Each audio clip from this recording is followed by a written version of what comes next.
আসসালামু আলাইকুম ওয়া রাহমাতুল্লাহ। আলহামদুলিল্লাহ, সমস্ত প্রশংসা আল্লাহ পাকের।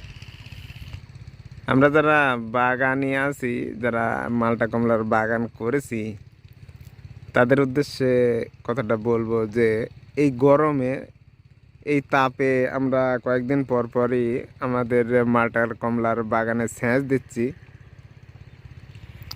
তো যারা চিন্তা করতেছেন যে আমি এবারকে সেচ দিয়ে রাস্তাটি সার দিব, তাদেরকে বলবো যে ভাই, এই গরমে আর এই তীব্র রোদে আর এই গরম আবহাওয়া আসলে এই সময়টা মানুষের জন্য স্বাস্থ্যকর না, আর গাছের জন্য স্বাস্থ্যকর না। এই সময়টা আপনি গাছে সার না দেওয়াই ভালো আমার মতে। কারণ এখন গাছগুলা তারা নিজেরাই খুব স্টেজে আছে।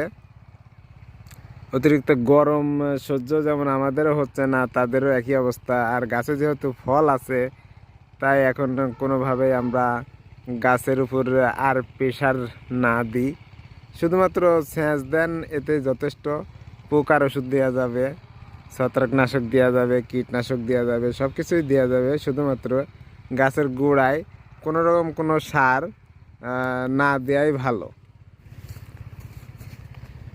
এখন যদি আমরা রাসায়নিক সার গাছের গোড়ায় এখন যদি দিই, তাহলে এই গাছে মানে এক্সট্রা একটা প্রেশার তৈরি হবে। এই সারের প্রভাবে এই গাছগুলা একটু আরও প্রেশারে পড়ে যাবে। এতে যেহেতু খুব তাপ আর খুব রোদ, হঠাৎ করে সমস্যা হচ্ছে আমাদেরও, তাই আরও প্রেশার দিলে অনেক সময় দেখা যাচ্ছে ফলে গাছে ক্ষতি হতে পারে। কারণ এই অস্বাস্থ্যকর আবহাওয়ায় দেখেন যে এখনো পর্যন্ত মালটার গুটি ঝরে যাচ্ছে। একটা গাছে দেখা যাচ্ছে যে দু একটা মালটা হলুদ হয়ে আছে, মানে সেগুলা ঝরে যাবে। তো এই অবস্থাতে আমরা দেখতেছি যে কীটনাশক ভালো কাজ করতেছে না। মানে কীটনাশক দিচ্ছি, পোকা আগে যেমন যেমন কাজ করছে, তা এখন আর তেমন একটা কাজ করতেছে না। মানে এতটা তাপ যে কীটনাশক একটু ঠান্ডা না হলে কাজ করে কম।